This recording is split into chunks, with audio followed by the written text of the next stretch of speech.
Bonjour à toutes, à tous et à tous. J'avais envie de faire une petite vidéo aujourd'hui pour vous parler d'un sujet qui est un peu particulier et qui est très important pour moi.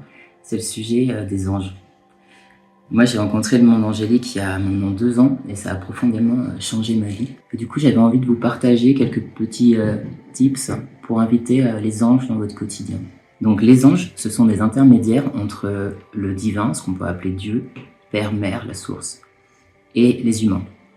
Ils sont accessibles absolument pour tout le monde et ils ne demandent qu'une seule chose en fait, c'est rentrer dans vos vies. Il y aurait tant à dire sur les anges. En fait, les anges s'organisent dans une hiérarchie assez complexe. Aujourd'hui, là, je vais vous parler des 3 principaux archanges qui sont en haut de cette hiérarchie, qui sont l'archange San Miguel, San Gabriel et San Rafael. Je les prononce à l'espagnol parce que je les ai découverts en Colombie, mais sinon, donc, ça fait Saint Michel ou Saint Michael, Saint Gabriel et Saint Raphaël. Donc je vous invite à faire une recherche par vous-même sur ces 3 archanges pour découvrir leurs capacités, leurs spécificités, leurs couleurs et les chakras associés. Donc en bref, San Miguel, c'est l'archange de la protection, celui qui transmute les peurs en confiance en soi et en sécurité. San Gabriel, lui, c'est le messager divin, c'est celui qui va porter l'inspiration, la création, la communication, les arts. Et San Raphaël, c'est l'archange de la guérison. Donc ce que je vous propose, c'est d'inviter ces énergies chez vous au quotidien.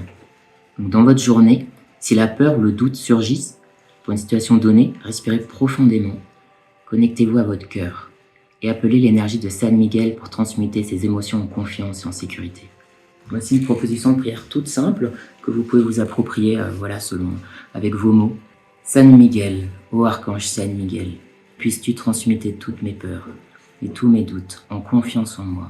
Confiance en la vie, confiance en l'artiste en moi, confiance au thérapeute en moi, etc., etc. Donc ça, vous pouvez le répéter 3 fois, très lentement, en écoutant chacune de vos syllabes, chacune de ces vibrations, pour qu'elles s'engramment dans votre système énergétique. Si vous devez prendre la parole, si vous devez trouver le mot juste, si vous devez invoquer l'énergie du verbe, vous voyez ce que c'est? C'est le fait de parler de manière inspirée, depuis le cœur, ou de plus haut si vous canalisez. Si vous devez peindre, si vous devez chanter, si vous devez jouer de la musique, invoquez l'énergie de San Gabriel pour qu'il vous soutienne dans l'inspiration et la création. Si la maladie se fait sentir, invoquez l'énergie de San Raphaël et offrez-vous du repos. Il soigne le corps physique, mais aussi le corps émotionnel, spirituel. Faites-le chaque jour et dès que des situations se présentent, profitez-en pour appeler l'énergie des archanges. Et vous verrez vite comme votre vie va changer lorsqu'on s'ouvre à ces énergies. Petit à petit, ces énergies, elles vont venir s'engrammer dans votre inconscience et dans votre système énergétique. Et vous allez très rapidement voir des changements. Donc pour vous partager un petit peu mon expérience, l'énergie de San Miguel, elle est tellement intégrée en moi que, par exemple, quand je fais des cauchemars, quand je fais des terreurs nocturnes, ou paralysie du sommeil, naturellement, mon inconscient va appeler l'énergie de San Miguel et instantanément, je vais me réveiller.